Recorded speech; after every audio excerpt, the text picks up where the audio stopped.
Good evening, everyone on the East Coast, and good afternoon to everyone on the West Coast. Welcome to the inaugural edition of the Hallmark Abstract Service podcast. Uh, do you ever wonder?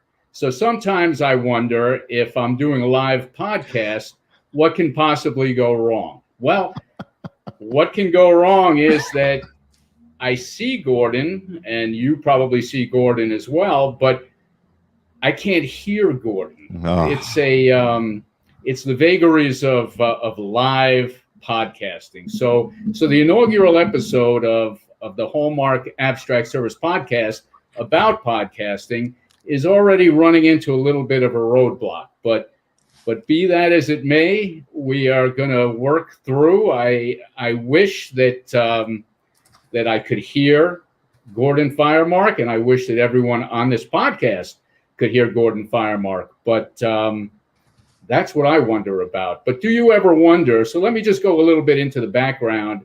Can people hear Gordon? Testing 1 2 3 1 2 3. Hi everybody. I hope you can hear me. Testing 1 Wait 2 a second. I hear from the peanut gallery that people can hear you. So okay, that's a good thing. I can't hear Gordon, but that's okay. I'm good at reading lips. So let me just go into a little bit about our first episode, which is about podcasting.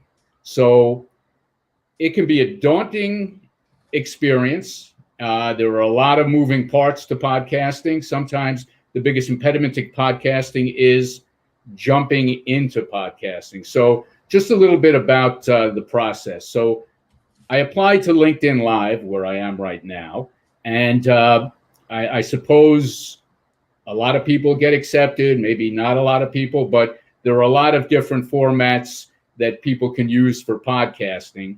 The second is the technology. So some of you out there might think that I spent thousands on the technology that I have. The picture, I'm sure you can see, is just fantastic. But basically, I have a couple of lights. I have a green screen. I use an outside vendor, StreamYard, and here we are. We're on our way. So moving forward, we're going to have a lot of different subjects. Some may be about real estate, but others really go to the idea of, do you wonder? I mean, I know there's a lot of people out there who wonder, can I podcast? Should I podcast? There are a lot of benefits to podcasting. And Gordon's going to go into that, and I'm going to hope that everyone can hear him. But branding, becoming a subject matter expert, presenting to your audience of listeners great guests, just like Gordon is. So we're going to get started. Gordon's going to speak, and if anyone does not hear Gordon, please let me know. But Gordon started his Los Angeles law firm in 1993. He's a media and entertainment attorney. I have not yet gotten to ask Gordon if he has any very, very famous clients, and he's probably not allowed to tell me that anyway. But he's also known as the podcasting attorney. Is that right? the podcast lawyer. The podcast lawyer. Better yet, thank you. You know what? Those are the props that I don't have yet that Gordon is just all over. So without further ado, why don't we let Gordon introduce himself? Well, thanks, Mike. I'm going to let you tinker with your sound while I talk a little bit. Fortunately, we shared an outline before the conversation, so I'll just sort of start off and go. As Mike said, I'm Gordon Firemark. I've been practicing entertainment and media law for about 29 years. That's 1992, 93 is when I started. And in that time, I've been working with folks in the film and television and live theater and online digital media businesses to help them get their projects up and going, financed, produced, and so on with, smart deals. I do transactional work primarily. With smart deals that make sense for them and help them achieve their dreams. So, in that time, I got started podcasting around around 2006, I would say. I was invited to be a guest on a podcast, and that got me interested in the medium.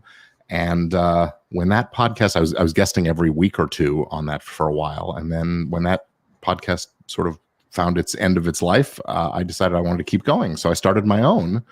And that podcast is called Entertainment Law Update. We started that in April of 2009. So we're starting our 13th year of podcasting with that show right now. We do a monthly roundup of legal entertainment law news, cases and controversies and that kind of thing. And we have a good time, and we share that monthly with our audience, now going on episode 130 something. So lots of fun. And I am bullish on the medium of podcasting as a tool for marketing a law practice, because it's fantastic for positioning oneself as an expert and for making oneself, what's the word I'm looking for, known to an audience, so that, as you know, marketing a law practice is about, they have to know you, they have to like you, they have to trust you. And when they can hear your voice and hear the way you interact with people, that goes a long way into developing that affinity and trust. So, Mike, I gather you still can't hear me. Gordon, I know that you're providing great value. I know that, but how has the technology changed since you started podcasting? Is it night and day, or did you already discuss that? No. Well, I would say the technology just sort of works now, and it was a lot harder back then, but we're having a little bit of an issue today. The technology has changed dramatically. There we get in focus. When I started, now, fortunately, I was a bit of a gearhead, a techno geek, and I had been a sound technician before I went to law school, and so I had microphones and equipment to plug in and so on. And I kind of figured it out as I went, but we had to hand code an RSS feed, and we had to, upload the files to one place and then move it over to this other. It was a fairly complicated process, and that has gotten much, much easier nowadays. Podcasting is really a simple matter of sit down, record your voice, edit it if you feel like you need to edit the show, and then upload it to a file, and then from there you share out a URL, a web address, and that becomes the podcast episode. So it's gotten trivially easy. Anybody who can operate a web, a web browser can pretty much do this.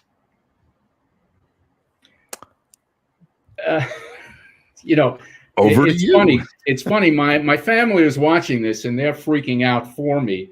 And in reality, this is just, I think it's a good lesson on podcasting, that anything can go wrong, and you need to think fast to try and overcome the issues. I'd love to hear, but I know that the audience would love to hear more, and I'll hear it when I play back the recording. But I know that you were going to speak about the different issues, the different ways that podcasts can be used to market a firm, to promote a firm, to brand a firm. There's a lot of, we're all out there on social media. We're all trying to promote and brand in any way that we can, whether it's live audience, and we really can't do that right now. But, getting our names out there, getting our expertise out there. Podcasting seems to be tailor-made, and in a lot of industries, the competition isn't that fierce. Like I would imagine in title insurance, there's not a ton of people who are podcasting, because I don't know how many people would tune in to a podcast about title insurance, but we will have that episode. But talk about how people can really leverage this to promote their firms, to really try and create business. Well, you're absolutely right. It isn't the kind of thing where if you do, accident cases or medical malpractice, that you're necessarily going to have a podcast about that topic every single week and expect people to tune in. It's just not that interesting and exciting to people outside the field. And if you want to get clients, well, they're not thinking about the fact that they've had a medical malpractice claim until they're hurt by a doctor, or they've been in that accident or whatever. So, I often say, I've been very fortunate. I've got a sexy subject matter. Entertainment law is my practice, and people are sort of interested in, what does that entertainment law stuff mean? Are you talking about celebrities? Are you talking about big movie deals and things like that? And that's very true. But if I didn't have a sexy subject matter, I would pick something that I knew I would have an audience for.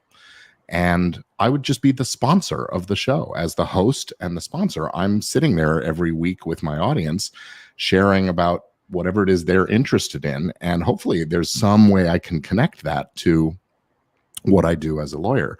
And then at the end of the show, hey, this episode has been brought to you by the law offices of Gordon P. Firemark. If you need someone to help you with your XYZ, then we're your guy. We're the right ones for you. Reach out, and here's how you can get a free report about this subject matter or whatever.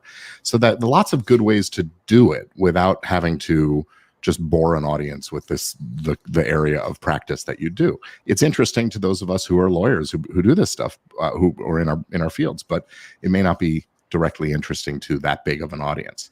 The other thing I'll say is that if you do decide to be in a subject that's a narrow niche of expertise, being positioning yourself as that expert for other members of the profession, which has worked really well for me. My show is not directed at the end audience. It's directed at other lawyers and people who are interested in entertainment law, possibly a strategic blunder on my part.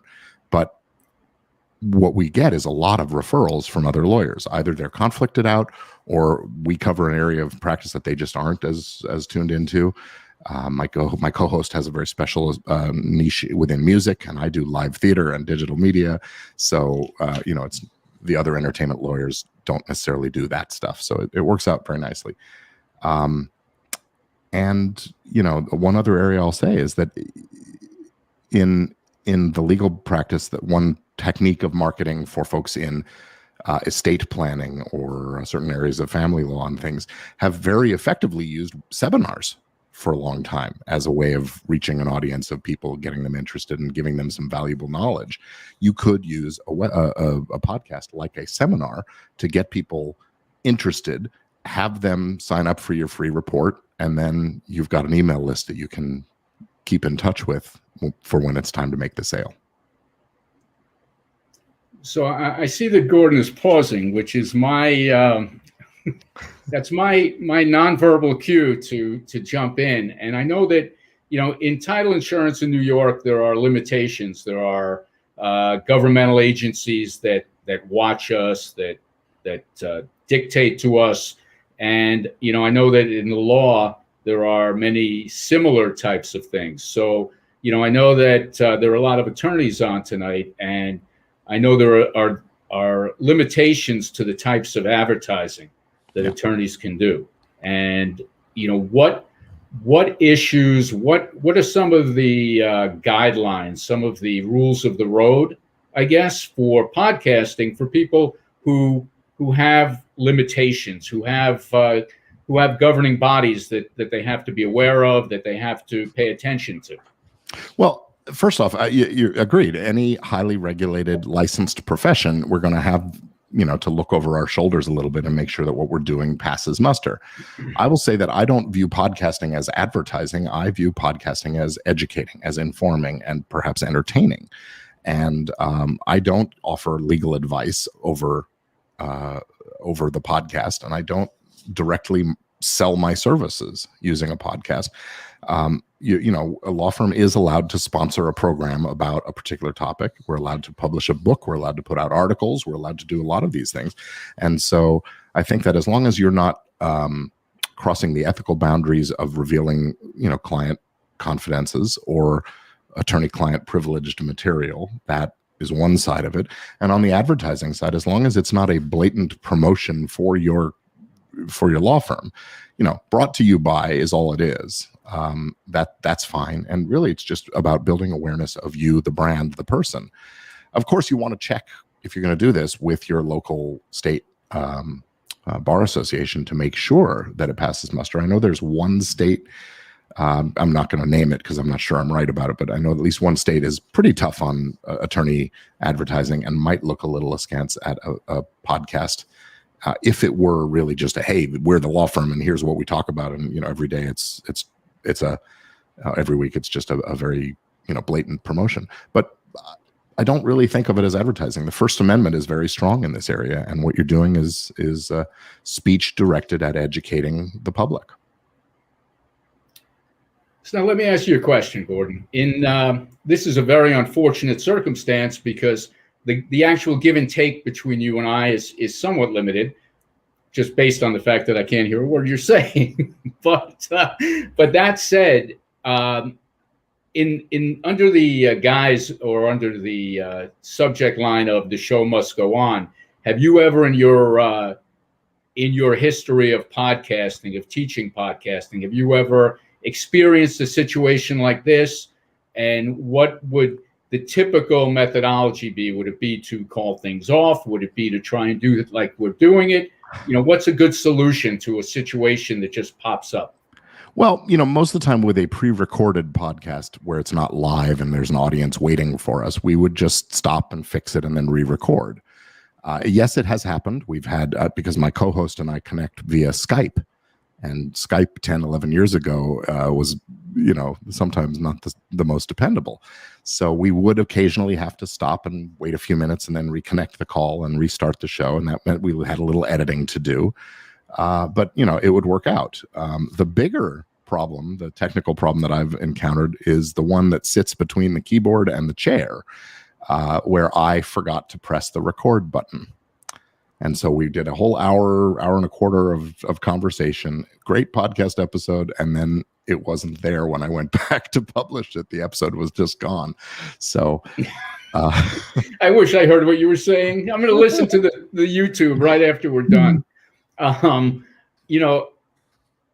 know that in life, in podcasting as in life, sometimes when things go wrong initially, people hang up throw in the towel. Yeah. Like this would be a situation that could say, you know what, this just isn't worth it. This just isn't worth it. But right. I can assure you that I will be back on 420 with my second episode. But and I am definitely going to be coming back with you because, again, I would love some give and take. But for the people out there who are giving some thought to this, are there any businesses or even, there are people who podcast about things that are important to them in life, whether it's a charity, whether it's a hobby. Are there any situations where you see someone who should not try to create a podcast? Well, I would say if somebody is really, truly an introvert and just, it doesn't like to be public and visible, there are better ways to market oneself. But is there anybody who shouldn't podcast? I'm sort of hard pressed to think of anybody unless you're just really uncomfortable with any technology and with being sort of on stage, visible and so on. Because when you do put out media, you are at least theoretically trying to reach a large audience. If that's just not in your nature, then I think there's better ways to do it. And one-on-one marketing, it may be your answer. But no, I don't think there's a lot to stop anybody from doing it.